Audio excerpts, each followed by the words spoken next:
আসসালামু আলাইকুম। আজকে আমাদের টপিক হচ্ছে তড়িৎ বিশ্লেষের পরিবাহিতা। তো টপিক থেকে প্রশ্ন যদি আমরা দেখি, সৃজনশীল খুব একটা আসে না, সচরাচর এমসিকিউ, অনুধাবন, জ্ঞানমূলক এটাই আসে। বাট হঠাৎ যখন এখান থেকে, এই টপিক থেকে কোনো একটা সৃজনশীল এসে যায়, তখন আমাদের কাছে কঠিন মনে হতে পারে।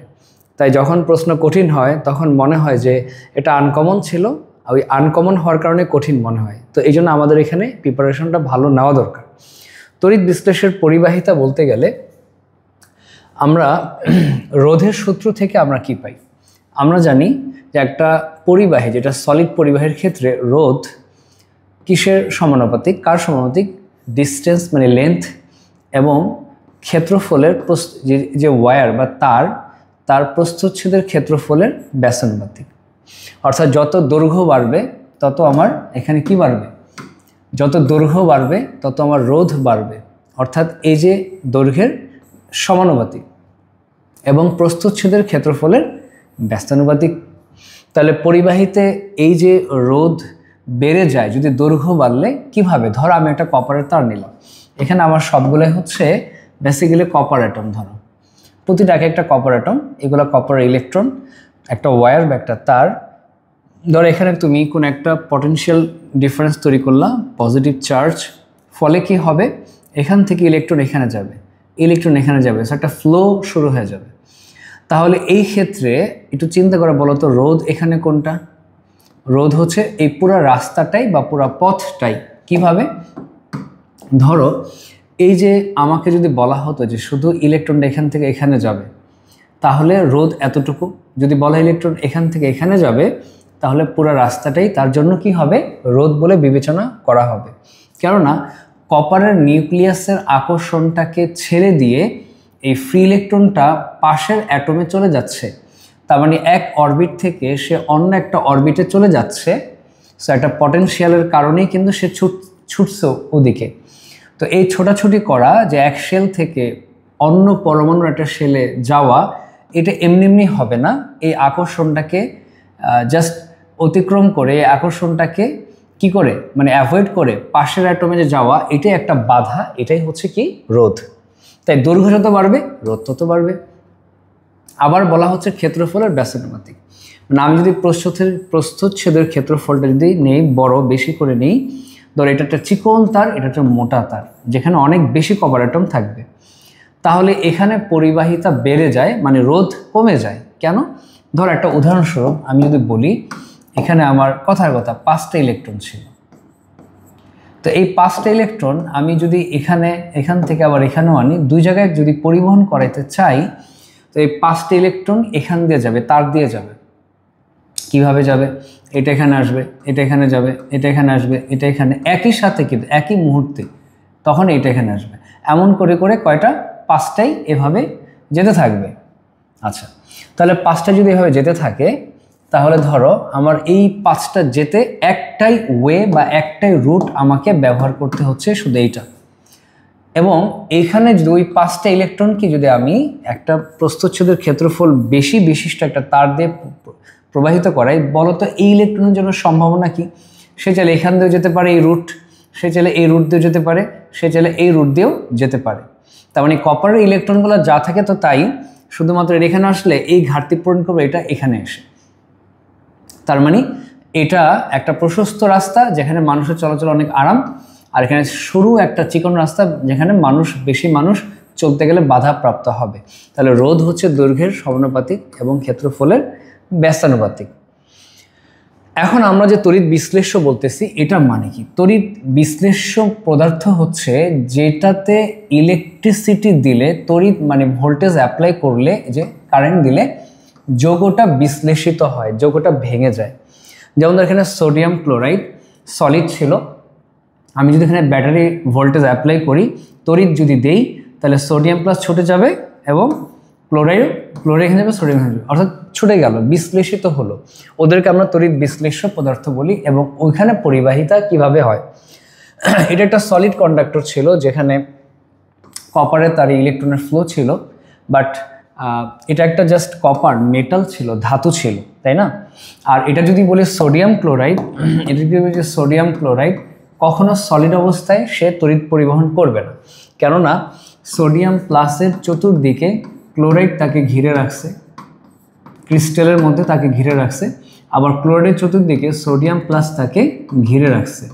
তাহলে যেই ফ্রি ইলেকট্রনটা চলাচল করতো সোডিয়ামের, সেটা অলরেডি ক্লোরিনের কাছে, অধাতুর কাছে যে স্ট্রংলি এটাকে আটকে রাখছে, বিধায় ক্রিস্টাল সলিডে ইলেকট্রিসিটি কন্ডাক্ট হয় না, তাই এরা সলিড অবস্থায় কন্ডাক্ট করে না ইলেকট্রিসিটি। তাহলে এই ধরনের যৌগগুলা গলিত হয়, গলিত আর না হয় জলীয় দ্রবণ, গলিত অথবা জলীয় দ্রবণ, যে কোনো অবস্থায় যখন আয়নিক ফর্মে যাবে, আয়ন ফর্ম হবে, তখনই কেবল তারা ইলেকট্রিসিটি কন্ডাক্ট করতে পারে। তাহলে এই তড়িৎ বিশ্লেষের পরিবাহিতায় আমরা দেখব যে এখানে পরিবাহিত হয় মূলত আয়ন, এখানে আয়নগুলো পরিবাহিত হবে। ভোল্টেজ অ্যাপ্লাই করার সাথে সাথে অ্যানোড পজিটিভ হয়ে যাচ্ছে, এটা পুরোটা পজিটিভ, আর এটা কি হয়ে যাচ্ছে নেগেটিভ। ব্যাটারির প্লাস প্রান্তের সাথে এটাকে কানেক্ট দেবো, প্লাস হয়ে যাবে, ব্যাটারির নেগেটিভ প্রান্তের সাথে কানেক্ট দেবো, এটা নেগেটিভ হয়ে যাবে। ফলে আমরা যদি দেখি এখানে যে ক্লোরাইড, সে এখান থেকে ধরো এখান থেকে এখানে যাচ্ছে ক্লোরাইড, আর সোডিয়াম প্লাস ওখান থেকে ওখানে যাচ্ছে। তাহলে এখানেও কিন্তু রোধের একই সূত্র প্রয়োগ করা যাবে। কিভাবে? এখানে রোধটা বলতে আমরা কি বুঝবো, এখানেও রোধ বলতে আমরা যেটা বুঝবো, এই যে ক্লোরাইড আয়ন ধরো, সে এই যে রাস্তা অতিক্রম করে অ্যানোডের কাছে যে যাবে, তার এই দৈর্ঘ্য, এই রাস্তা যত বাড়বে তত তার বাধা বাড়বে। কিভাবে? যাওয়ার পথে অন দ্য ওয়েতে সোডিয়াম প্লাস তাকে আকর্ষণ করবে নিশ্চয়ই, ধরো সোডিয়াম প্লাস তাকে এখানে আকর্ষণ করতেছে, সোডিয়াম প্লাস তাকে আকর্ষণ করে ধরে রাখতেছে, তাকে যেতে দিবে না। ওইদিকে আবার অপরদিকে ক্লোরাইড মাইনাস তাকে বিকর্ষণ করতেছে, তাকে বিকর্ষণ করতেছে। তার মানে তার এই যাওয়ার পথে পুরো রাস্তাটাই একটা বাধা, কেননা আয়নের হয় আকর্ষণ হবে না হয় বিকর্ষণ হবে, তার যাওয়ার পথে বাধা সৃষ্টি করবে। তাই দৈর্ঘ্য যদি অ্যানোড এদিকে না হয় এদিকে হইতো, তাহলে তার এতটুকু গেলেই হতো, রোধ কম হতো, বাট এটা দূরে, সো অনেক বেশি বাধা তাকে অতিক্রম করে যেতে হচ্ছে। তাহলে এই ক্ষেত্রে আমরা ওই একই জিনিস আনতে পারবো, কি দৈর্ঘ্য বাড়লে কি হয়, রোধ বাড়ে। কিন্তু ক্ষেত্রফল এখানে কোনটা? বেসিক্যালি অ্যানোডের ক্ষেত্রফলটাকে আমরা বিবেচনা করবো এই জায়গায়।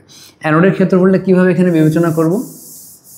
ধরো আমি যদি বলি এখানে এখানে এটা অ্যানোড, এটা অ্যানোড, তাহলে এখন আমি এখানে তিনটা অ্যানোডের কথা একটু বলি, এটা একটা অ্যানোড, এটা একটা অ্যানোড, মানে এই অ্যানোডটাই ধরো ওটা। এখন এদিকে ধরো ক্লোরাইড যাচ্ছে, এই পথে ক্লোরাইড যাচ্ছে, এখন এদিকে যে ক্লোরাইড যে যাবে, এখানে যাবে, আবার ক্লোরাইড ধরো, আবার ক্লোরাইড ধরো এখানেও যাবে। তো এখানে ক্লোরাইড যাওয়ার অনেক ওয়ে, এখানে অনেক ক্ষেত্রফল বেশি, ক্যাথোডের মানে অ্যানোডের ক্ষেত্রফল বেশি হয়, অনেক বেশি জায়গায় সে ঢুকতে পারতেছে, আর এখানে কিন্তু জায়গা সংকীর্ণ। তার মানে এখানে ক্ষেত্রফল বলতে কোনটাকে বোঝানো হচ্ছে?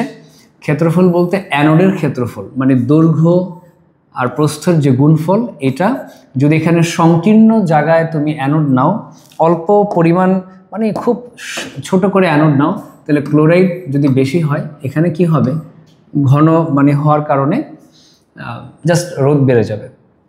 যদি এখানে অনেক বেশি জায়গা থাকে, ক্ষেত্রফল বেশি হয়, অ্যানোডের খুব সহজে সে ঢুকতে পারবে।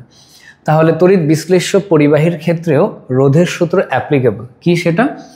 রোধ দৈর্ঘ্যের সমানুপাতিক, ক্ষেত্রফলের কি ব্যাসানুপাতিক।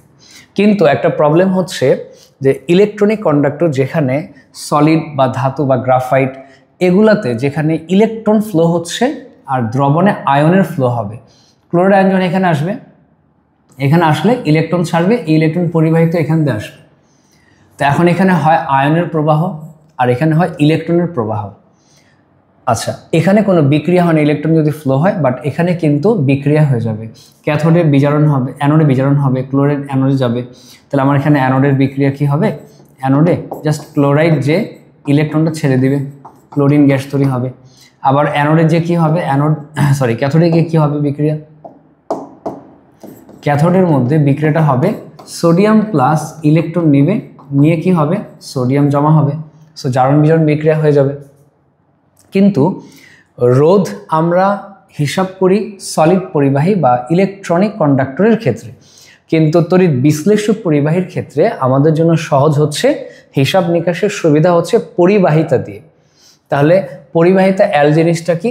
এলটা হচ্ছে জাস্ট রোধের বিপরীত একটা রাশি, জাস্ট রোধের বিপরীত একটা রাশি।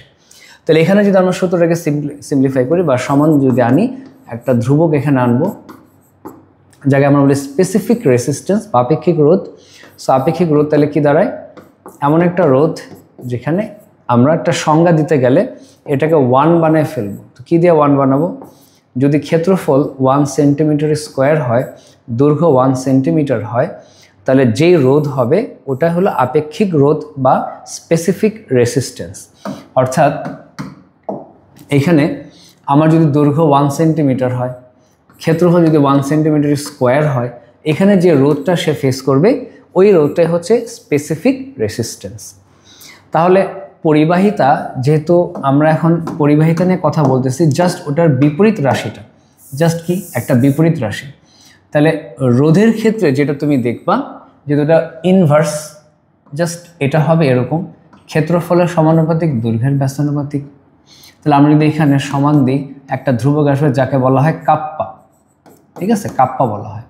কাপ্পাকে তাহলে কি বলা হয়? কাপ্পাকে বলা হয় স্পেসিফিক কন্ডাক্টেন্স,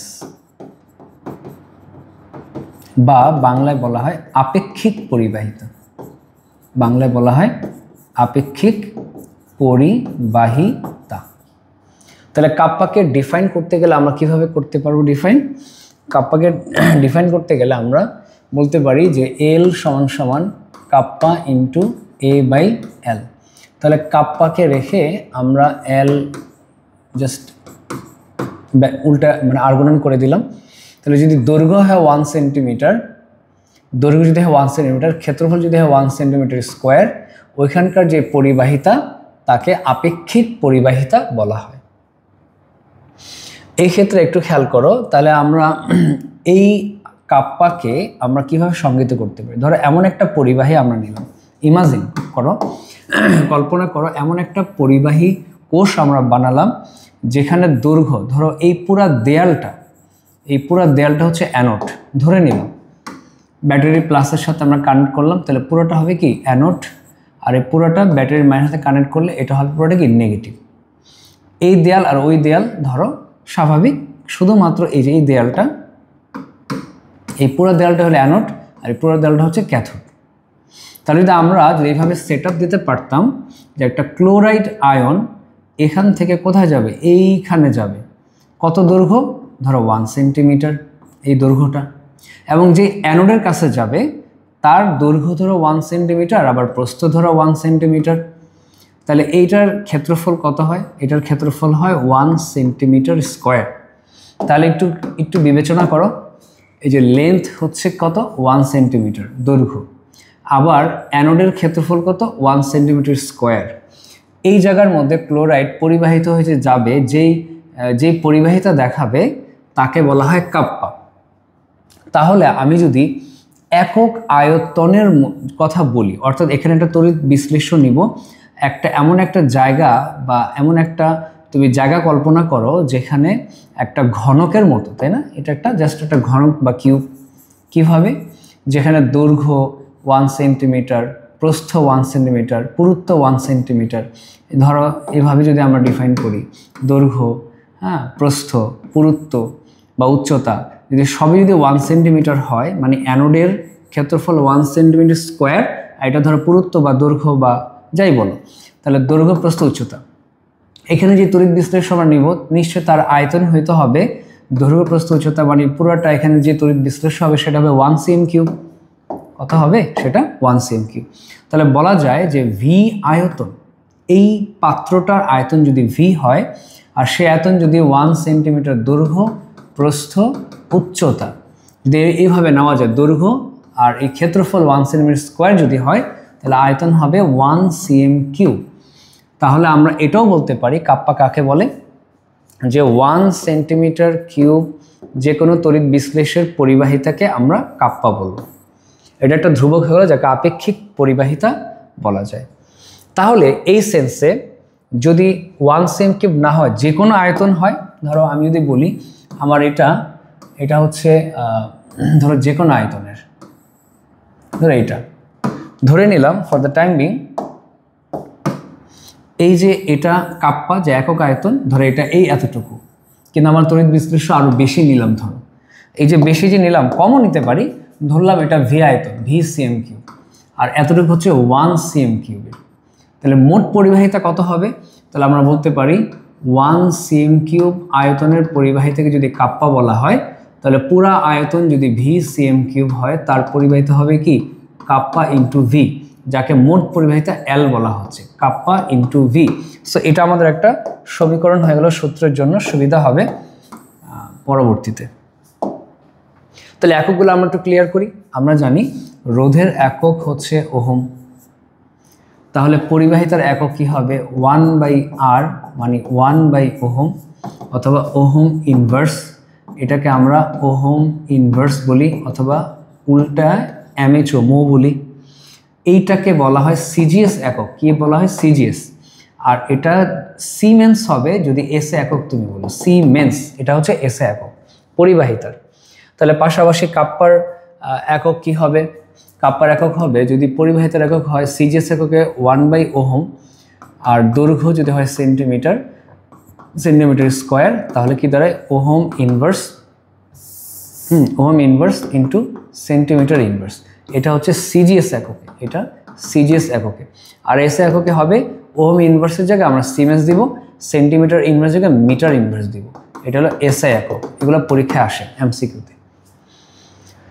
আচ্ছা, তাহলে এখান থেকে আমরা যখন পরিবাহিতার একটা সাধারণ সূত্র পেলাম, তো এখন একটা প্রশ্ন আসে যে পরিবাহিতার ক্ষেত্রে একটা স্ট্যান্ডার্ড কন্ডিশন দরকার। আমরা যদি কম্পেয়ার করতে চাই, ধরো তুলনা করতে চাই যে কার পরিবাহিতা বেশি, ধরো তুমি ব্যাটারি বানাবা বা অনেকগুলি কোষের সাথে তুমি কম্পেয়ার করবা যে এই কোষটা ভালো না এই কোষটা না ওই কোষটা।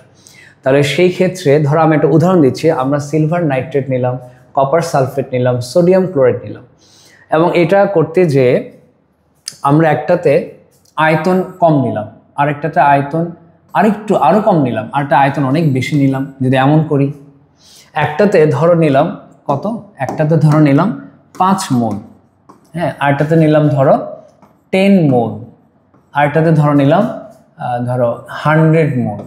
তাহলে এইভাবে যদি তুমি এক এক তড়িৎ বিশ্লেষ্যের পরিমাণ ভিন্ন করে দাও, আয়নের সংখ্যা ভিন্ন হয়ে যাবে, আয়তন ভিন্ন করে দিলে ঘনমাত্রা চেঞ্জ চলে আসবে, তখন কি হবে? পরিবাহিতা বিভিন্ন হবে। তাহলে এদের মধ্যে কম্পিটিশন বা কম্পারিজনটা হয় না। তাই একটা ফেয়ার কম্পারিজনের জন্য, একটা সঠিক জাস্ট কম্পারিজন তুলনার জন্য আমরা একটা স্ট্যান্ডার্ড কন্ডিশন দ্বারা করাবো। সেই ক্ষেত্রে আমরা বলতে চাই যে সবার জন্য কি হবে? পরিমাণটা যেন সেম হয়, সবার জন্য পরিমাণটা যেন সেম হয়। তাহলে সেই পরিবাহিতাকে এলটাকে আমরা এখন কনভার্ট করব কিসে? দুইটা জিনিসে আমরা কনভার্ট করতে পারি। নাম্বার 1, একটা করতে পারি হলো মোলার পরিবাহিতা বলে, মোলার পরিবাহিতা। আরেকটাকে আমরা বলতে পারি তুল্য পরিবাহিতা, তুল্য পরিবাহিতা। এই দুটা পার্ট আমরা ভাগ করে ফেলতে পারি স্ট্যান্ডার্ড কন্ডিশন যদি নিতে চাই।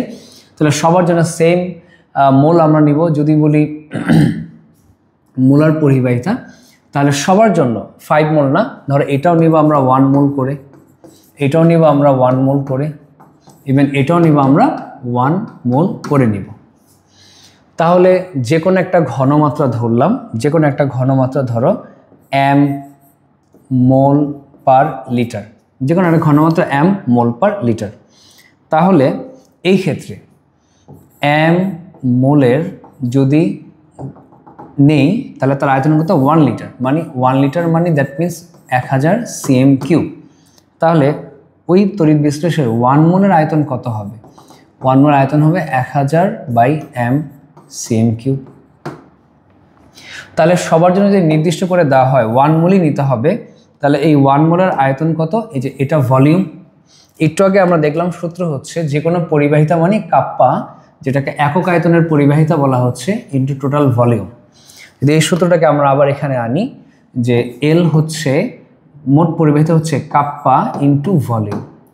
তাহলে এখন এই পরিবাহিতাকে নাম দেওয়া হলো মোলার পরিবাহিতা, যার প্রকাশটা এইভাবে ক্যাপিটাল ল্যামডা, এম দিয়ে মোলার বোঝাচ্ছে।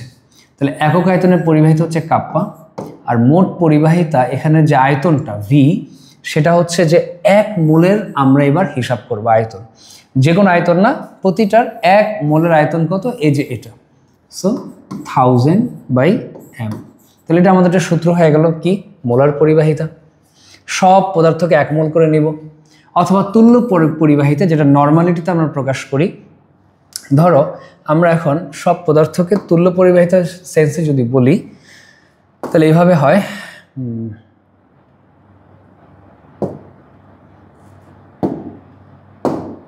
আচ্ছা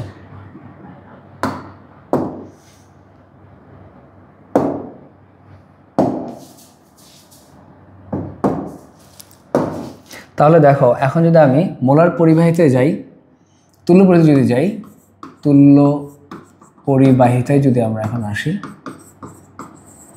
তুল্য পরিবাহিতা সেটা কি হবে, ধরো আমরা যে কোনো সি নর্মাল দ্রবণ নিলাম। নর্মালিটি মানে কি, নর্মালিটি হচ্ছে জাস্ট আমরা যেটা নিব মোলারিটির সাথে তুল্য সংখ্যা দিয়ে, যেটা আমরা দেখাই গুণ বা যেভাবে দেখো, তাহলে নর্মালিটিকে আমরা দেখাই কিভাবে, নর্মালি মোলারিটি আমরা দেখাই কিভাবে, মোল পার লিটার, ঠিক আছে। তাহলে মোলটা আমরা কিভাবে দেখাই, মোলটা আমরা দেখাই প্রদত্ত ভর বাই আণবিক ভর। কিন্তু নর্মালিটির ক্ষেত্রে আমরা তুল্য ভরের সাপেক্ষে নিব, অর্থাৎ মোলটাকে যেটা আমরা ক্যাপিটাল এম মানে আণবিক বা পারমাণবিক ভর দিয়ে ভাগ দিতাম, সেটাকে আবার তুল্য সংখ্যা যেটা এক্স সেটা দিয়ে ভাগ দেব। একটা মোলের তুল্য সংখ্যা মানে তার যোজনী, তাই না? একটা যৌগের তুল্য সংখ্যা মানে কি, ওই যৌগের জাস্ট টোটাল ক্যাটায়নের চার্জ। যেমন ধরো এখানে +1 × 2, এখানে 2- ক্যাটায়ন এবং অ্যানায়ন যেই চার্জে সমান হবে, যেমন ধরো অ্যালুমিনায় এই যৌগের তুল্য সংখ্যা বা যোজ্যতা কি হবে, +3 × 2 -2 × 3 কত, 6। একটা জারক পদার্থের তুল্য সংখ্যা কত হবে, সে যতটা ইলেকট্রন নেয় সেটা 5। এইভাবে একটা মৌল হলে তার যোজনী, একটা যৌগ হইলে সেই ক্ষেত্রে তার তুল্য বা যোজনী হবে এটা, যে এই ক্যাটায়নের মোট চার্জ অথবা অ্যানায়নের মোট চার্জ এটা, তাহলে সেটা দিয়ে ভাগ। তাহলে সেই ক্ষেত্রে এটা এভাবে যদি আমরা নর্মালিটি বের করতে চাই, নর্মালিটি হচ্ছে কি W/m, এই এক্সটা উপরে উঠে যাবে, আচ্ছা আপাতত এখানে দিলাম বাই লিটার। তাহলে W/m তো মোল পার লিটার, এক্স উপরে গেল ইন্টু এক্স হয়ে গেল, সো মোলারিটি ইন্টু এক্স। তো নর্মালিটি মানে মোলারিটি ইন্টু এক্স, এটা আমরা জানি। তুল্য ভর, ঠিক আছে, তুল্য ভরের সাপেক্ষে যদি আমরা নেই, তাহলে তুল্য ভরটা কি, আণবিক বা পারমাণবিক ভরকে তার যোজনীতে ভাগ করলে ওটাকে তুল্য ভর বলা হয়। প্রদত্ত ভরকে তুল্য ভরের সাপেক্ষে নেব, গ্রাম ইকুইভ্যালেন্ট যাকে বলা হয়। আচ্ছা তাহলে এটাকে নর্মাল বলে, সি নর্মাল মানে হচ্ছে গ্রাম ইকুইভ্যালেন্ট পার লিটার। তাহলে সি গ্রাম তুল্য ভরের আয়তন হবে কত, 1 লিটার। 1 লিটার মানে 1000 cm3। তাহলে 1 গ্রাম তুল্য ভরের আয়তন কি হবে, 1000/c এত। তাহলে প্রত্যেকটা পদার্থকে যদি আমি 1 গ্রাম তুল্য ভর করে নিই, তাহলে সবার জন্য একই পরিমাণ নির্দিষ্ট হয়ে গেল। তাহলে ওই যে পরিবাহিতা এল মানে কি ছিল, কাপ্পা মানে একক আয়তন, পরিবাহিতা ইনটু টোটাল ভলিউম। তাহলে পরিবাহিতা এখন এল এর জায়গায় আমরা আনবো ইকুইভ্যালেন্ট কন্ডাক্টেন্স মানে তুল্য পরিবাহিতা। সো কাপ্পা এই হলো একক আয়তনের পরিবাহিতা, আর ভি হচ্ছে জাস্ট এই আয়তনটা 1000 cm3/c। সিটা হচ্ছে তুল্য ভর। সো এই সূত্রগুলো আমাদের খুব ইম্পর্টেন্ট দরকার। এখন তাহলে আমরা কী কী সূত্র পেলাম, এক হচ্ছে পরিবাহিতা, নাম্বার 1 পরিবাহিতা হচ্ছে 1/r। নাম্বার 2 পরিবাহিতার থেকে আমরা কাপ্পাও পেলাম, কাপ্পা মানে হচ্ছে পরিবাহিতা ইন্টু কি হবে, L/A, তাই না? এখানে আমরা দেখলাম L/A। ওকে, তাহলে আমরা তৃতীয়ত আরেকটা সূত্র দেখলাম, তুল্য মোলার পরিবাহিতা হচ্ছে কাপ্পা ইন্টু 1000/m। আর চতুর্থত তুল্য পরিবাহিতা হচ্ছে কাপ্পা ইন্টু 1000/c, যেটা নর্মালিটি। এখন এই সূত্রগুলো থেকে আমাদের প্রশ্ন আছে, ম্যাথ আছে, অঙ্ক আছে। তো কিছু জিনিস বইয়ে আছে, যেমন যে কোনো একটা বই থেকে দেখো এই পয়েন্টগুলো আছে। তুল্য পরিবাহিত ও মোলার পরিবাহিতার বৈশিষ্ট্য। আচ্ছা, তার আগে এককটা একটু ঠিক করে নিই। এককটা পরীক্ষা আসে। যদি বলি মোলার পরিবাহিতা কি হবে, ধরো আমি যদি বলি তুল্য পরিবাহিতা, আগে বলি ইকুইভ্যালেন্ট কাপ্পা ইন্টু 1000 কি CM cube by normal gram equivalent. কাপ্পার একক কি? কাপ্পার একক আমরা জানি সিজে এককে ohm inverse, centimetre inverse, into 1000 তো সংখ্যা, সিএম কিউব সাথে আছে, আর এটা হলো গ্রাম ইকুইভ্যালেন্ট, সি নর্মালিটি। তাহলে কি দাঁড়ায়? ওহম ইনভার্স, এটা গুণ করে দিলে সেন্টিমিটার স্কোয়ার, গ্রাম ইকুইভ্যালেন্ট ইনভার্স। এটা হলো সিজিএস একক কিসের? তুল্য পরিবাহিতার। যদি এসআই এককে করতে চাও এটা হবে সিমেন্স, সেন্টিমিটার হয়ে যাবে মিটার স্কোয়ার, আর গ্রাম ইকুইভ্যালেন্ট তো যা আছে তাই ইনভার্স। এটা হলো এসআই এককে। জাস্ট মোলার পরিবাহিতার একক হবে কি? এখানে মোল আসবে, গ্রাম ইকুইভ্যালেন্টের জায়গায় কি আসবে? এখানে জাস্ট এখানে গ্রাম ইকুইভ্যালেন্টের জায়গায় এখানে মোল আসবে, আর বাকি সব সেম। তাহলে এখন আসো এই পয়েন্টগুলো আমাদের একটু বোঝা দরকার যে তুল্য পরিবাহিত ও মোলার পরিবাহিতার বৈশিষ্ট্যগুলো কি। তড়িৎ বিশ্লেষের পরিমাণ নির্দিষ্ট, কেন এই কথাটা বললো? যেমন 1 গ্রাম তুল্যভর বা 1 মোল। যদি বলো মোলার পরিবাহিতা, সবাইকে 1 মোল করে নিতে হবে, এর বেশি নেওয়া যাবে না, আদর্শ একটা অবস্থা। যদি বলো তুল্য পরিবাহিতা, তাহলে 1 গ্রাম তুল্যভর সবাইকে নিতে হবে, একটা নির্দিষ্ট পরিমাণ হয়ে গেল। তারপরে কি আসে? তড়িৎ বিশ্লেষের দ্রবণের আয়তন নির্দিষ্ট নয়। এখন ধরো তুমি এখানেও 1 মোল নিছো, ধরো তুমি এখানেও 1 মোল নিছো বা 1 গ্রাম ইকুইভ্যালেন্ট নিছো, এখানেও ধরো 1 মোল বা 1 গ্রাম ইকুইভ্যালেন্ট এখানেও নিছো, কিন্তু পরিমাণ সেম। দেখো খেয়াল করো কথাটা, পরিমাণটা কি এখানে নির্দিষ্ট, 1 মোল বা 1 গ্রাম তুল্যভর 1 গ্রাম তুল্য, কিন্তু আয়তন নির্দিষ্ট নয়। মানে আমি চাইলে ধরো 1 2 3 4 5 এই 5টা আয়নকে যে আয়তনে রাখলাম V1-এ, চাইলে আমি ধরো V2-তে আরো অনেক বেশি আয়তনে নিতে পারি, বাট ওই 1 মোল। আয়তন কি নয়? নির্দিষ্ট নয়। তড়িৎ বিশ্লেষ্য নির্দিষ্ট, ধরো এটাও কপার সালফেট, ধরো এটাও কপার সালফেট, ইভেন এটাও কপার সালফেট ধরে নিলাম। হ্যাঁ, তড়িৎ বিশ্লেষণ নির্দিষ্ট, অথবা এটাও 1 মোল, এটাও কি 1 মোল নির্দিষ্ট করে দিলাম, কিন্তু আয়তন নির্দিষ্ট না হওয়ায়, অর্থাৎ পরিমাণটা নির্দিষ্ট কিন্তু আয়তন নির্দিষ্ট না। একটা হলো V1 10 ml আর 100 ml। ঘনমাত্রা নির্দিষ্ট নয়, সো এটা ঘন বেশি আয়তন কম হয়, এটা ঘনমাত্রা কম আয়তন বেশি হয়। ফলে এখন দেখো পরে কি বলছে, যে ঘনমাত্রা নির্দিষ্ট না হওয়ায় নির্দিষ্ট আয়তনে একই তড়িৎ বিশ্লেষের তুল্য পরিবাহিতা বা মোলার পরিবাহিতা বিভিন্ন হয়। আচ্ছা, নির্দিষ্ট আয়তন কোথায়? যেখানে ঘনমাত্রা নির্দিষ্ট না। তার মানে এখানে ধরো 10 ml, এখানে ধরো 100 ml, তার মানে এখানে কি না, এখানে ঘনমাত্রা নির্দিষ্ট না, এটা বেশি ঘন, এটা পাতলা বা ডাইলিউটেড। এখানে যদি এসে আমি একটা কি করি, ফিক্সড একটা আয়তন নিই, ধরো এই আয়তনটুকু নিলাম, ধরো এটা ধরো একটা নির্দিষ্ট আয়তন, এই নির্দিষ্ট আয়তনটা আমি এখানেও নিলাম ধরো। এবার তুমি দেখো যে একটা নির্দিষ্ট আয়তনের মধ্যে এখানে পরিবাহীর সংখ্যা কত? 1 2 3 4 5, 5টা আয়ন। তাহলে এই জায়গায় পরিবাহিতা একটু বেশি, আবার এই জায়গায় কি ওই একই আয়তনে ওই নির্দিষ্ট মানে কি, নির্দিষ্ট আয়তন মানে এটা ফিক্স করে দিলাম, ধরো 1 cm3, ধরো এটা কাপ্পা, এটা কি ধরো এটা হচ্ছে কাপ্পা, সেটা হলো 1 cm3, এটাও 1 cm3 আয়তন। কত নিলাম? 1 cm3। দুই জায়গায় যদি 1 cm3 হয়, তাহলে এখানে একক আয়তনে আয়নের সংখ্যা কি বেশি, আবার এখানে একক আয়তনে আয়নের সংখ্যা কি কম, সেটা বিভিন্ন হয়। এবং একটা জিনিস আমাদের কনফিউশন সৃষ্টি করে, যে ধরো মোলার পরিবাহী বা ইকুইভ্যালেন্ট পরিবাহিতা কাপ্পা ইন্টু 1000/c। এখন কাপ্পা বাড়লে মোলার পরিবাহিতা বাড়বে না কমবে? আমাদের ম্যাথমেটিক্যালি দেখাচ্ছে যে সমানুপাতিক, ব্যাপারটা আসলে এরকম না। সমানুপাতিক দেখতেছি, বাট এটা সমানুপাতিক না, এটা উল্টা সম্পর্ক। অর্থাৎ যদি ঘনমাত্রা তুমি বাড়াও তাহলে কাপ্পা বাড়বে, মোলার পরিবাহিতা বা ইকুইভ্যালেন্ট পরিবাহিতা কমবে। যদি ঘনমাত্রা কমাও তাহলে কাপ্পা কমবে, বাট ইকুইভ্যালেন্ট বা মোলার পরিবাহিতা বাড়বে। কিভাবে সেটা একটু বুঝো। মানে এখানে একক আয়তনের মধ্যে আয়নের সংখ্যা বেশি বাট পরিবাহিতা কম। কেন? মোট পরিবাহিতা কম এই জন্য যে এখানে কোনো একটা আয়ন যেতে চায়, যদি কোনো একটা আয়ন যদি এখানে পরিবাহিত হতে চায়, তাহলে এখানে ঘনমাত্রা বেশি হয়, এটা বাধা দেয়, এটা বাধা দেয়, এটা বাধা দেয়, এটা বাধা দেয়। তো এখানে বাধার সংখ্যাটা কি বেশি? কেন? এটা ঘন বেশি যে এই জন্য। কিন্তু এখানে ঘনমাত্রা কম হয়, মোট পরিবাহিতা বেশি কেন? আরামে যেতে পারে, কোনো আকর্ষণ বিকর্ষণ তেমন একটা নাই। তার মানে ঘনমাত্রা যদি কমাই দাও, যদি এটা ছড়ায় যায়, ঘনমাত্রা কমাই দিচ্ছে মানে ছড়ায় গেছে, ফলে কাপ্পা কমে গেছে। কেন? একক আয়তন যেখানে আয়নের সংখ্যা বেশি ছিল, ওই একক আয়তন এখানে আয়নের সংখ্যা কম, এই কারণে কাপ্পা কম। কিন্তু মোট পরিবাহিতা বেশি কেন?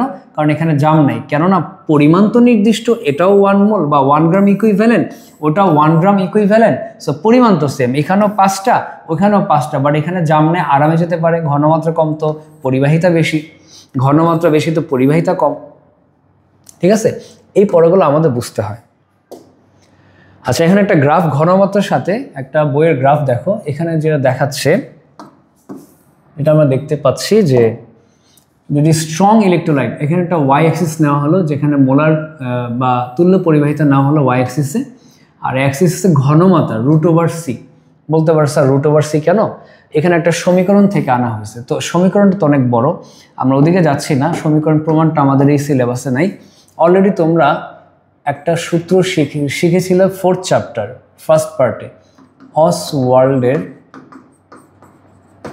অসওয়াল্ডের কি স্যার?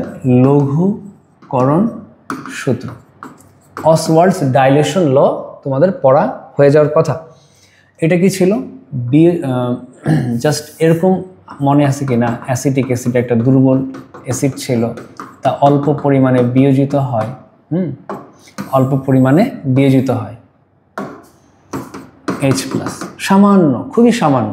এটা যদি ঘনমাত্রা C হয়, এটা 0 0, এটার বিয়োজন মাত্রা যদি C হয়, C কি হয় বলতো, মনে আছে কিনা? C × 1 - আলফা, তাই না? অথবা C - C আলফা, এটা C আলফা, এটা C আলফা, মনে করে দেখো। তাহলে অ্যাসিড বিয়োজন ধ্রুবক কি ছিল? H+ × C3 COO- divided by acetic acid, এমন ছিল। এখানে কি ছিল? C alpha × C alpha by C - C alpha বা 1 - C আলফা। পরবর্তীতে কি হয়? সমীকরণ সলভ করলে একেবারে লাস্টে আমাদের কি আসছিল বলো তো? একেবারে লাস্টে আসছিল Ka α²c, কারণ 1 - আলফাকে আমরা 1ই ধরি, কারণ আলফা খুবই কম। বিয়োজন মাত্রা মানে কি? প্রতি 1 মোল থেকে কতটুকু বিয়োজিত হয় বা 100 থেকে কতটুকু চলে যায়, এটাকে বিয়োজন মাত্রা বলে। অসওয়াল্ডের লঘুকরণ সূত্রে আলফাটা হচ্ছে কতটুকু ভাঙে, তাহলে এখানে এটা আসে। এখান থেকে আমরা কি করলাম? √Ka/c, কে তো অ্যাসিড বিয়োজন ধ্রুবক, সো এটাকে আমরা এইভাবে বলি জাস্ট ব্যস্তানুপাতিক। অর্থাৎ আয়নের সংখ্যা, মানে অ্যাসিটিক অ্যাসিড একটা দুর্বল বা উইক ইলেকট্রোলাইট, এটার থেকে যে ভাঙবে আয়ন যে হবে, খেয়াল করো, এই যে আয়ন, এটা হলো বিয়োজিত অংশটা, এটা হলো বিয়োজিত অংশ, 1 - আলফা। তাহলে এই বিয়োজিত অংশ মানে কিন্তু আয়ন। তো বিয়োজন মাত্রা বাড়বে যদি ঘনমাত্রা কমাও। কেন? কারণ জৈব অ্যাসিডগুলো আয়ন হয়ে থাকতে চায় না দ্রবণে, তাদেরকে যদি পরস্পরের কাছে আনো, মানে ঘন করো, মানে কি করো? ঘন করো। লাইক ধরো তুমি যদি এইভাবে নাও,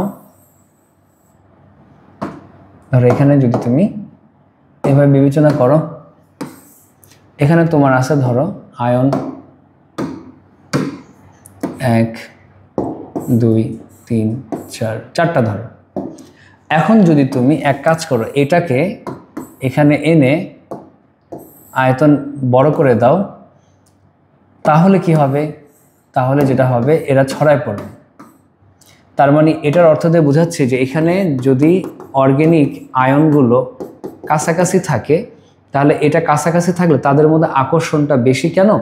তারা আয়ন হয়ে থাকতে চায় না, তাদের আয়ন হওয়ার টেন্ডেন্সি কম, তাদের আকর্ষণ বেশি হওয়ায় তারা মিলে আবার অ্যাসিডে পরিণত হয়ে যায়। তাহলে আয়ন যদি কমে যায়, তড়িৎ বিশ্লেষ্যের মেইনই তো আয়ন, ইলেকট্রিসিটি পরিবাহী তো আয়ন, তাই না? ওখানে তার ইলেকট্রন জলীয় দ্রবণে দৌড়াবে না বা গলিত অবস্থায়। তাহলে এখানে আয়ন যদি কমে যায়, মানে যদি ঘন করো, এটা মাইনাস এটা প্লাস, এটা মাইনাস এটা প্লাস, যদি ঘন করো, তাহলে ঘনমাত্রা বাড়ানো মানে কি? এখানে কিন্তু তুল্য পরিবাহিতার কথা বলা হয়েছে, মানে ঘনমাত্রা কি করা যায়, মোল পার লিটার, প্যাচ লাগাও না। যদি বলো জাস্ট ঘনমাত্রা বাড়াবো, দুইটা ওয়ে, একটা হলো তুমি মোল বাড়াইতে পারো, অথবা ঘনমাত্রা বাড়াইবা, আরেকটা হলো মোলকে সেম রেখে তুমি আয়তন কমাইতে পারো, দুইটা। কিন্তু আমরা এখানে মোল সেম রাখবো কেন? কারণ এটা তুল্য পরিবাহিতা অথবা মোলার পরিবাহিতা। আমরা জানি মোলার পরিবাহিতায় মোল কি থাকবে, সেম থাকবে, বা তুল্য পরিবাহিতায় 1 গ্রাম তুল্য ভর কি থাকবে, এখানে অ্যানটা কি থাকবে, এখানে অ্যানটা সেম থাকবে, অ্যানটা বাড়বে না।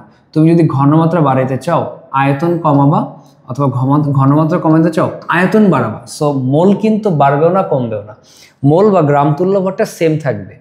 তাহলে এখানে যদি গ্রাম তুল্য ভর সেম থাকে তাহলে পরিমাণটা কিন্তু সেম, কিন্তু ঘনমাত্রা বাড়ানো কমানো মানে আয়তনটা বাড়ায় দেওয়া বা কমায় দেওয়া।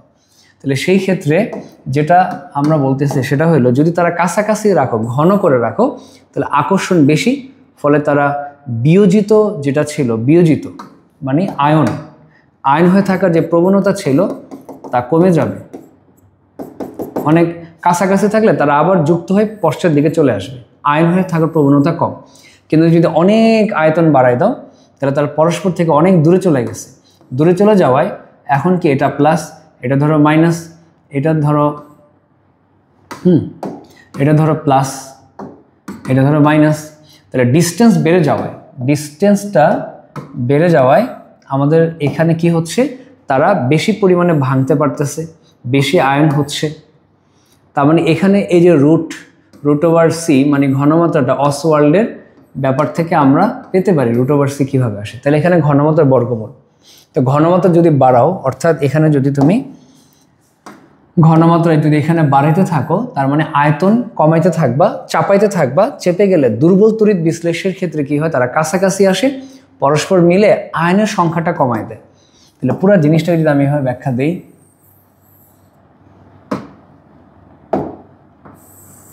এটা হচ্ছে দুর্বলের ক্ষেত্রে, উইকের ক্ষেত্রে তুমি যদি ঘনমাত্রা বাড়াও, অর্থাৎ যদি ঘন করো তাহলে এখানে ঘনমাত্রা বাড়বে। সো এই ক্ষেত্রে আমার কি হবে, বিয়োজন মাত্রা কমবে, ফলে আয়নের সংখ্যা কমে যাবে। আয়নের সংখ্যা কমে গেলে মোলার পরিবাহিতা কি হবে, আমার এই পরিবাহিতা জাস্ট কমে যাবে। দেখো গ্রাফে এখানে এই তুমি ঘনমাত্রা বাড়াচ্ছ, এক্সপোনেনশিয়ালি কমে যাচ্ছে। কেন? সূচকীয় হারে। কেন? কারণ তুমি জানো এখানে সম্পর্কটা কি, সম্পর্কটা হচ্ছে বিয়োজন মাত্রা সমানুপাতিক কি 1/√/c। তুমি যদি সিকে বাড়াও, তার মানে এটাকে বাড়ানোর অর্থ হলো সি যদি উভয়কে বর্গ করো স্কোয়ার হয়ে যাচ্ছে, তার মানে এটাকে যদি দ্বিগুণ করো এটা 4 গুণ হয়ে যাচ্ছে, এটা 3 গুণ, এটা 9 গুণ হয়ে যাচ্ছে। মানে এইখানে সম্পর্কটা কি সূচকীয় সম্পর্ক হয়ে যাচ্ছে, মানে কমা বাড়ার ব্যাপারটা সূচকীয় হারে হবে। সো এখানে এইভাবে কমবে। আর যদি ঘনমাত্রা কমাও, ধরো এখানে তুমি যদি ঘনমাত্রা কমাও তাহলে এটা এক্সপোনেনশিয়ালি বাড়ে, মৃদু। কেন? কারণ হচ্ছে স্পষ্ট, তুমি দেখো এখানে যদি আমি বলি যে এটাকে ঘনমাত্রা এখন বাড়াই দিচ্ছি, ঘনমাত্রা আমি কমাই দিচ্ছি, আয়তন বাড়াই দিচ্ছি, তাহলে এই জায়গায় যদি সিকে কমাই দাও, বিয়োজন মাত্রা বেড়ে যাবে, আয়নের সংখ্যা বেড়ে যাবে। আয়নের সংখ্যা বাড়ার সাথে সূচকীয় হারে গ্রাফে পরিবাহিতা বাড়বে, কারণ আয়নের সংখ্যা বেড়ে যাচ্ছে। আর যদি স্ট্রং এর কথা আমরা আসি, স্ট্রং ইলেকট্রোলাইট, দেখো এটা বাড়া কমা কীভাবে হয়েছে। HCl যদি ধরি, ধরো HCl সেটা স্ট্রং ইলেকট্রোলাইট, শতভাগ সে বিয়োজিত হয়, তার আয়নের সংখ্যা শতভাগ বিয়োজিত হয়। তার মানে এই ক্ষেত্রে ধরে নিলাম তারা শতভাগ বিয়োজিত। তাহলে এখানে যে অবস্থা, তুমি যদি তাকে ঘন না করে পাতলা করো, তাহলে দেখো কি দাঁড়ায় অবস্থাটা। পাতলা করলে তার মানে এই ক্ষেত্রে দেখো আমার এখানে অ্যানোড ক্যাথোডে যেতে জাম কম, আরামে যেতে পারে, পরিবাহিতা বেশি। কিন্তু এখানে চাপাচাপি হওয়ার কারণে জাম বেশি, সো যেতে বাধা বেশি, রোধ বেশি। কিন্তু আয়ন বাড়েও নেই কমেও নেই, কারণ আমরা জানি সে শতভাগ আয়নিত হয়, শতভাগ ধরে নিচ্ছি আমরা আয়নিত হয়, তাহলে আয়ন সংখ্যা বাড়েও না কমেও না। তাই এই ক্ষেত্রে আমাদের এই গ্রাফটা যদি ঘনমাত্রা বাড়াও খুব একটা কমে না, আবার ঘনমাত্রা যদি কমাও খুব একটা বাড়ে না, সামান্য বাড়ে। কিন্তু দুর্বলটা এক্সপোনেনশিয়ালি বাড়ে কেন? বিকজ ঘনমাত্রা কম থাকলে তার আয়নই তো কমে যায়, পরিবাহীর সংখ্যাই কমে যায়, কিন্তু ঘনমাত্রা বাড়লে তার আয়নের সংখ্যা বেড়ে যায়। তাহলে এই জিনিসগুলো পরীক্ষায় যদি আসে তখন আমরা যেন ভুল না করি। একটা অঙ্ক দেখো, এখানে তাপমাত্রা নির্দিষ্ট দেওয়া, দুটি মধ্যবর্তী দূরত্ব 1 সেন্টিমিটার। কোষ ধ্রুবক পরীক্ষায় প্রায় আসে। কোষ ধ্রুবক কি স্যার? কোষ ধ্রুবক হচ্ছে L/A। যদি সিজে থাকে করো centimetre per centimetre square, centimetre inverse. আর যদি এসআইকে করো তাহলে মিটার ইনভার্স। এটাকে কোষ ধ্রুবক বলে। আচ্ছা, অনেক সময় কোষ ধ্রুবক প্রশ্নে দিয়ে দেয়, তো কোষ ধ্রুবক না দিয়ে আবার ইন্ডিভিজুয়াল মানও দিয়ে দেয়। যেমন 2 তড়িৎদ্বারের মধ্যবর্তী দূরত্ব L 1 সেন্টিমিটার দেওয়া, প্রস্থচ্ছেদের ক্ষেত্রফল A, এরিয়া দেওয়া, প্রতি লিটার দ্রবণে এত গ্রাম দ্রবীভূত আছে, প্রতি লিটারে এত গ্রাম দ্রবীভূত আছে। তো ওই কোষকে পূর্ণ করতে কোষের রোধ হয় এত, এত হচ্ছে রোধ, ওহম দেওয়া। তুল্য পরিবাহিতা কত? তাহলে তুল্য পরিবাহিতা আমরা জানি হচ্ছে kappa into 1000 divided by C, কিন্তু কাপ্পা এখানে নেই। আবার আমরা জানি কাপ্পা মানে কি? কাপ্পা হচ্ছে L ইন্টু L/A, দৈর্ঘ্য বাই ক্ষেত্রফল, পরিবাহিতা। আবার L মানে কি? পরিবাহিতা মানে কি? 1/r, right? তাহলে এখানে 1 রোধ কত? 7.25 দেওয়া, ইন্টু দৈর্ঘ্য ওখানে 1 সেন্টিমিটার দেওয়া, ক্ষেত্রফল 2 সেন্টিমিটার স্কয়ার দেওয়া। সো কাপ্পা বের হয়ে গেল। কাপ্পার মানটা আমরা এখানে বসাবো, তারপরে সি বসাবো। সি এখানে কত? সি বের করার আগে দেখো ওয়েট কত দেওয়া? 50 গ্রাম দেওয়া। হ্যাঁ, আমরা জানি নর্মালিটি হচ্ছে W/M/X। তো যোগটা হচ্ছে পটাশিয়াম ক্লোরাইড, তার তুল্য সংখ্যা কত? +1 বা -1, মানে 1, তার তুল্য সংখ্যা 1। সো এখানে x এর মান যদি 1 হয়, সো নর্মালিটি মোট এখানে সেম হবে, W/W কত? 50। আর তার মলিকুলার ওয়েট যেটা আসে সেটা পটাশিয়াম যা, আর ক্লোরিনের যে মলিকুলার ওয়েট সেটা আমরা এখানে 74 পয়েন্ট সামথিং আমরা বসাই দেব। তাহলে এটা নর্মালিটি, এটা এখানে বসাবো, 1000 কাপ্পা বসাইলে অ্যান্সার। এখন এই যে প্রবলেমগুলো দেখলাম, আমরা এখান থেকে কিছু কোশ্চেন সলভ করে ফেলি। আসো খুব দ্রুত। তো দেখো কোনটি ইলেকট্রনিক পরিবাহী যশোর বোর্ডে আসছিল? ইলেকট্রনিক মানে সলিড। দেখো এগুলো দ্রবণ, এগুলো দ্রবণ, কাঁচন্ত জীবনে না কপারের তার, ঠিক আছে? 22 আসছে। পরিবাহিতার একক হলো, পরিবাহিতার একক কি? ওহম ইনভার্স হয়, উল্টা করে মো হয়, সিমেন্স এস এককে হয়। সো সবগুলোই কি সঠিক। আবার কখনো ওহম ইনভার্স দিল না, ধর এটা দিল না, তাহলে কিন্তু হবে না। আবার মো ইনভার্স দিল, তাহলে কিন্তু হবে না। তাহলে এই ক্ষেত্রে আমরা যে অপশনগুলো দেখতেছি সবগুলোই সঠিক। কোনটির তড়িৎ পরিবাহিতা অধিক? নম্বর 23। তাহলে পরিবাহিতা অধিক কোনটার? অবশ্যই কপারের। কপার তার স্পেশালি পরিবাহিতা বেশি হবে, ঠিক আছে? আচ্ছা, এরপরে দেখো সেমিকন্ডাক্টর হিসেবে ব্যবহৃত, এখানে একটা জিনিস মনে রাখবা, অ্যালুমিনিয়াম ক্যাথোড অ্যানোড যদি নাও তাহলে তার থেকে কিন্তু 3 মোল ইলেকট্রন বের হয়, 3 মোল ইলেকট্রন, 3 ফ্যারাডে কারেন্ট বের হবে, ঠিক আছে? আবার কপার থেকে অ্যানোড যদি নাও, ফ্যারাডের সাথে যদি যায় তাহলে 2 ফ্যারাডে কারেন্ট বের হবে। তো এখানে আমাদের অনেক সময় কনফিউশন, এটা আমরা পড়াশোনা যে যখন ডিপ, যখন বইয়ের ফ্যারাডের সাথে যাব তখন এটা ডিপ আলোচনা করবো ইনশাল্লাহ। সেমিকন্ডাক্টর হিসেবে কোনটি ব্যবহৃত হয়? এটা যেমন জার্মেনিয়াম। সুক্রোজ দ্রবণটির ক্ষেত্রে কি আসে? সুক্রোজ দ্রবণটি কি? সুক্রোজ মানে যেটা চিনি, অ্যাকচুয়ালি C12H22O11, এটা কোনো আয়ন হয় না, কখনো কি হয় না? আয়ন হয় না। সো এটা কি বলবো আমরা? তড়িৎ অবিশ্লেষ্য, মানে বিশ্লেষিত হয় না, কারেন্ট দিলে এটা কি হয় না? অ্যানোড ক্যাথোডে পরিণত হয় না। নিজে কোনটি বিদ্যুৎ সুপরিবাহী নয়? এখানে তো সবই আসলে, সবচেয়ে কম এখানে কার্বন হবে। হ্যাঁ, গ্রাফাইট বা কার্বন এখানে সবচেয়ে এদের থেকে কম। গলিত সোডিয়াম ক্লোরাইড তড়িৎ পরিবাহিতার কারণ কি? গলিত সোডিয়াম মানে হচ্ছে যখন গলে যায় তারা তো সলিড স্টেটে বিদ্যুৎ পরিবহন করে না, কারণ ইলেকট্রনটা আটকানো থাকে ক্লোরিনে। বাট যখন তারা আয়ন হয়, মুক্ত আয়ন হয়, সোডিয়াম প্লাস মুক্ত আয়ন, ক্লোরাইড মুক্ত আয়ন, তখন তারা বিদ্যুৎ পরিবহন করতে পারে। কোনটি তড়িৎ বিশ্লেষ্যের পরিবাহী? তড়িৎ বিশ্লেষ্য পরিবাহী কোনটি? তড়িৎ খ লেখা আছে, হয়তো কোনো মিস্টেক আছে। তাহলে এখানে তড়িৎ বিশ্লেষ্য পরিবাহী যদি বলা হয়, সোডিয়াম ক্লোরাইড যদি সলিড হয় তাহলে এটা কি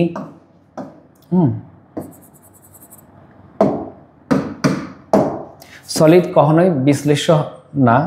100 HCl বাট অ্যাকোয়াস না, পানিতে যদি না দাও, পানি দিলে সে বিদ্যুৎ পরিবহন করবে না, আয়ন হবে না, বিশুদ্ধ পানি হবে না, এগুলো কুপরিবাহী, খুব সামান্য পরিবহন করে। তো এখানে কপার সালফেট যদি অ্যাকোয়াস মানে পানিতে মিশো, কপার 2+ হয়, সালফেট 2- হয়, তারা কি তড়িৎ বিশ্লেষ্য পরিবাহী। অ্যাকোয়াস থাকতে হবে, পানিতে দিলে যদি হয় বা গলিত, কিন্তু সলিড এটা হবে না, এখানে কোনো অ্যাকোয়াস নাই, সো এটাও হবে না। বিশুদ্ধ পানি কুপরিবাহী, সুপরিবাহী না, আয়নের সংখ্যা খুবই কম। কোনটি তীব্র তড়িৎ বিশ্লেষ্য পদার্থ? তীব্র তড়িৎ বিশ্লেষ্য পদার্থ, হ্যাঁ, এখানে H2SO4 দ্রবণ। আপেক্ষিক পরিবাহিতার একক কোনটি? আমরা অলরেডি পড়ে ফেলছি, ওহম ইনভার্স, সিজিএস একক ওহম ইনভার্স, সেন্টিমিটার ইনভার্স। তড়িৎ বিশ্লেষ্য পরিবাহিতা কি? এটা অলরেডি আমরা আলোচনা করে ফেলছি। তড়িৎ দিলে বা ভোল্টেজ অ্যাপ্লাই করলে যে সমস্ত আয়নিক যৌগ বিশ্লেষিত হয়ে বা আয়ন তৈরি করে আয়নের মাধ্যমে বিদ্যুৎ প্রবাহিত হয়, তারাই তড়িৎ বিশ্লেষ্য পরিবাহী, এবং এরা বিক্রিয়া করে ফেলে। হ্যাঁ, আপেক্ষিক পরিবাহিতা কি? ওই যে একক দৈর্ঘ্যের বা একক আয়তনের 1 সেন্টিমিটার দৈর্ঘ্য, 1 সেন্টিমিটার স্কোয়ার অ্যানোডের যে পরিবাহিতা অথবা একক আয়তনের পরিবাহিতাকে আপেক্ষিক পরিবাহিতা বলে। কোন পরিবাহিতা কোষে তড়িৎদ্বারের মাত্রা এত? মাত্রা মানে কি? ডাইমেনশন মানে দৈর্ঘ্য প্রস্থ দেওয়া, তাদের মধ্যে দূরত্ব দেওয়া, দূরত্ব হলো L। পরিবাহিত কোষ ধ্রুবক কত? এটা আমরা আগে বলে ফেলছি না, ওই যে তোমার L/A। সো এটা হলো দৈর্ঘ্য হলো কোনটা? এটা। আর ক্ষেত্রফল কোনটা? এই দুটোর গুণফল। কোয়েটে আসছিল এটা, দৈর্ঘ্য ছিল তুল্য পরিবাহিতা দেওয়া, মানে তুল্য মানে ইকুইভ্যালেন্ট দেওয়া। তারপরে হচ্ছে ঘনমাত্রা দেওয়া, সি ঘনমাত্রা ধরো বাই X হবে আর কি। তুল্য সংখ্যা, যেহেতু এখানে লেখা আছে এক ক্ষারকীয় দুর্বল অ্যাসিড, এক ক্ষারকীয় মানে যোজ্যতা 1, তাই এখানে মোলারিটি আর নর্মালিটি কি হবে? সেম হবে। X এর মান তো 1, সো X এর মান 1 হলে এটা যা আছে তাই থাকবে। 0.1 মোলার 0.1 মোলারই থাকবে সি এর মান। সো এখানে কাপ্পা আর এখানে 1000, শুধু কাপ্পা বের করলেই হয়ে গেল। তাহলে আশা করি আমরা এগুলা পারবো ইনশাল্লাহ। সামনে আমরা আরও এটার প্র্যাকটিস করব এবং আশা করি এগুলো অ্যান্সার করতে পারবো যদি পরীক্ষা আসে।